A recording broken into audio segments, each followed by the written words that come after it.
Let's take a look at the last step in learning breaststroke, and that would be learning the breaststroke timing. Some kids will have a difficult time with the breaststroke timing in the beginning, especially if the only thing they've learned so far are strokes like freestyle and backstroke, where they're constantly moving all the time. Learning breaststroke is all about patience and understanding that there's a certain rhythm to things, meaning that the kicks and the arms don't go together. A really easy way to teach the breaststroke timing is to teach your students first how to do the 2-kick, 1-pull breaststroke swimming drill. I've always had a lot of success teaching the breaststroke timing by teaching a popular drill called 2-kick, 1-pull.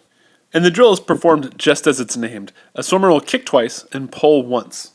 And the reason I like this drill so much is because it really keeps the emphasis on the kick while teaching the student patience with the arms, so that way they don't do their arms right away after their kick. And after your students have done the 2-kick, 1-pull breaststroke drill easily, then just replace that second kick with a glide. A student should do nothing after that first kick besides glide for a second or two before using their arms to pull up. And of course, let's take a look at some common mistakes most people have when they're swimming breaststroke and they're trying to do it all together. The most common mistake most people have with breaststroke is performing the kick and the arms at the same time.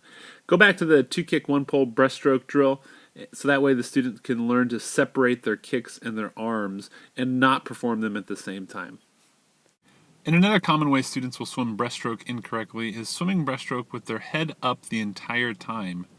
And to fix this, have your students practice breaststroke kicking with their heads down in a streamlined position, making sure their lower back or their hips are close to the surface while they kick.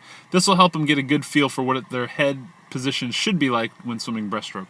And now you know more about how to teach breaststroke. Now, before we go, I want to leave you with two things. The first thing is that when explaining breaststroke to parents and their students of why the kids aren't getting it, a lot of it has to do with timing. And so what I'll commonly refer to is learning music. When you're learning music, you can play each note correctly, but until there's a certain timing to it, you're not going to hear a song. So just like with breaststroke and even butterfly, you can do the arm stroke and the legs correctly, but until there's a certain timing and rhythm to it, it's not going to look like breaststroke. And that's what I feel kids have the hardest time with, is patience and keeping their arms in front of them during a glide. All right, and the second thing, when you're teaching adults or even advanced students, a good technique is to have them learn breaststroke, keeping their head out of the water the entire time. This would be more for a safety stroke, for outdoor activities such as scuba diving or snorkeling, or just swimming in the ocean, or even if they're just in Cancun and they want to go to the swim up bar without getting their hair wet.